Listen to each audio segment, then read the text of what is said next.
ladies and gentlemen. Today we're gonna stuff a pillow. We're gonna make the pillow, and you're gonna learn the importance of clipping on circular sewing.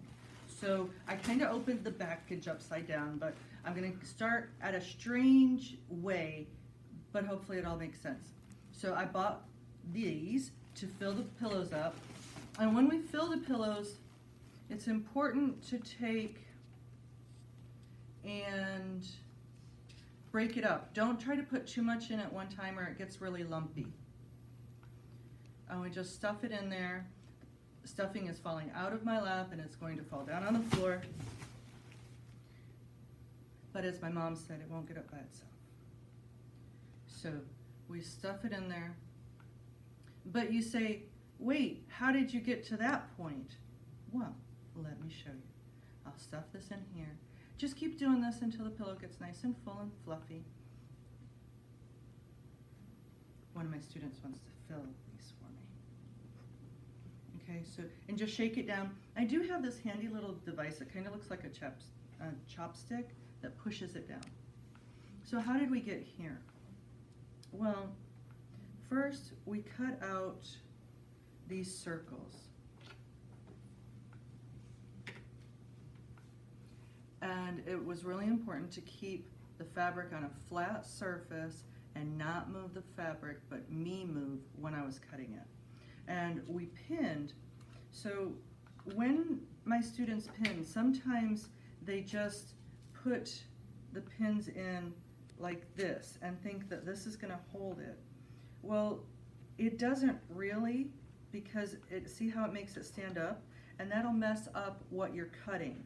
So the way we pin, we take the pin in and we push it down and then bring it back up. I'm going to show you that again because this is a basic technique that you need for everything you do. Now when I pin, I really like to do it across because that keeps my fabric even. So let me do it over here. Push it down and then pull it up. It takes a little bit of time. Don't worry about the fact that it's awkward at first. So once I did that, I used, you're gonna laugh, I used a large pizza pan for this pillow. So I traced around it, I pinned a lot to make sure that it all stayed in place. And then I cut. When we cut, this is important. I have seen on a lot of shows that people they're trying to teach you something and they don't even know how to hold scissors. If you look at your scissors, this side's bigger and this has one little hole. This is done for a purpose.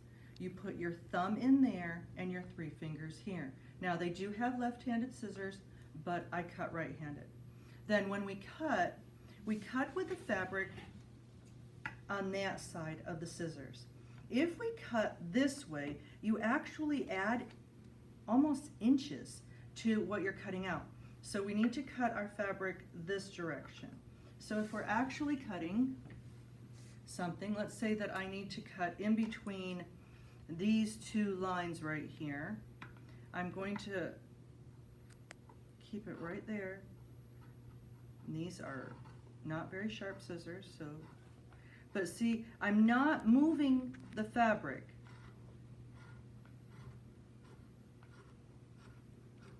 You would think if I'm doing this video for you, I would have had the sharper scissors. Sorry about that. Okay? So, nice even motion. We want to keep it as straight as possible. The scissors kind of gave up on us, so. But when we're doing scissors, thumb in the small hole, 3 fingers in the larger hole. It helps us to have guidance in our fabric. When we sew with fabric, it's important, everybody's like, oh, a little bit here and there. But no, if you think about it, if you start with a little bit here and you just keep going a little bit at a time, your circle ends up being like a cone. I do like ice cream, but that's not what we're talking about. So what I did, after I cut it out, I left the pins on. I sewed at a 5/8 inch all the way around, anchoring here. And then when I got over here, I anchored there. Now, I have this done in a couple of different ways. So we have the one that we're stuffing. This has been turned right side out, but I haven't done that finishing edge on it. I do this because I'm going to cheat a little bit with the pillows. I'm not going to hand sew them closed. Once I get them all stuffed, I'm going to come back here and I'm going to sew this shut.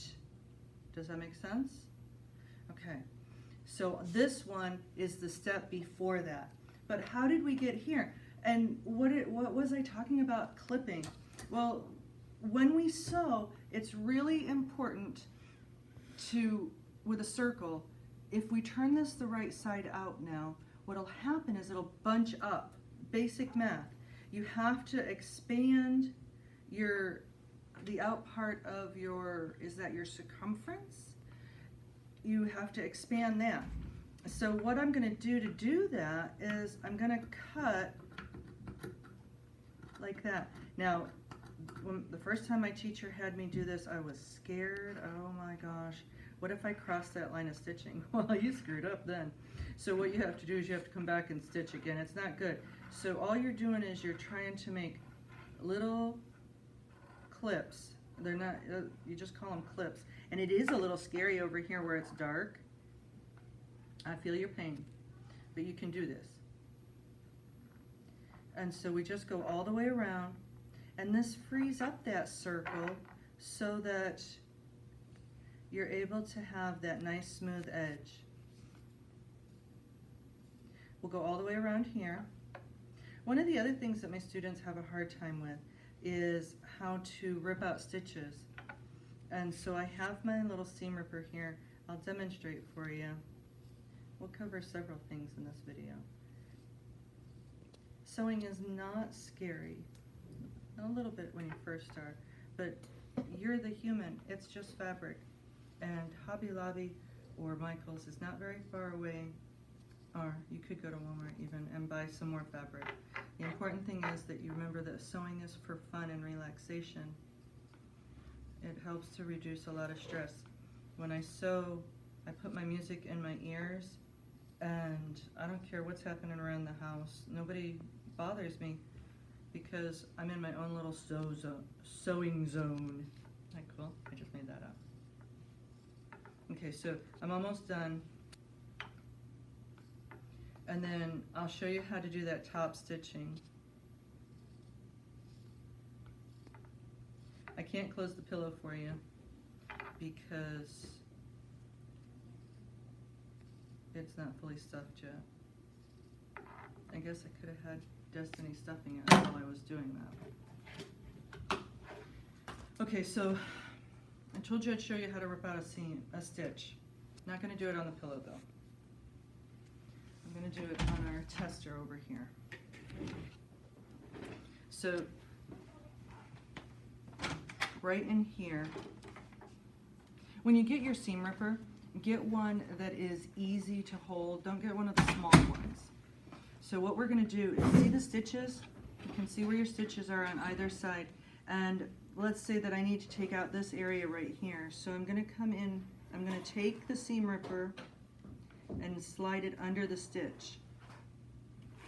And it just takes that seam or the stitch, whatever you're sewing right there. Say that I needed to have a 1/2 inch seam instead of a 5/8 seam.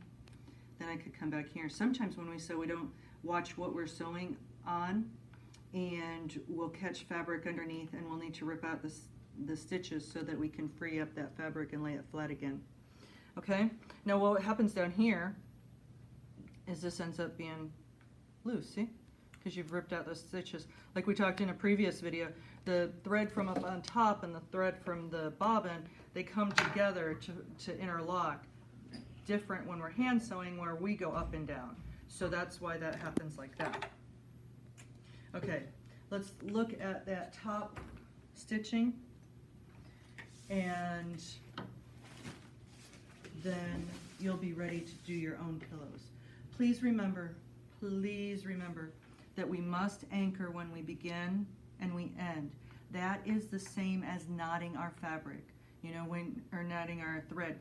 You know, when you hand sew, you put the knot at the bottom of the thread. So, and you can look at my video on sewing on a button to see the difference. So here is the anchor stitches, the beginning and the end. When we did the video on sewing the square spiral, yeah, I showed you how to anchor. So anchor at the beginning and the end, that keeps your stitches secure. So when we're doing our top stitching, our cheat stitch, see, I've turned it all the way around, all the way out. Make sure you've got all this. You can roll it between your fingers, see? When you roll it like that, that helps to bring it out a little bit more. Right here's my opening. So I'm going to take this, and with this one, right here is going to be my guide, right on the side of the presser foot. So I'm going to put this right there.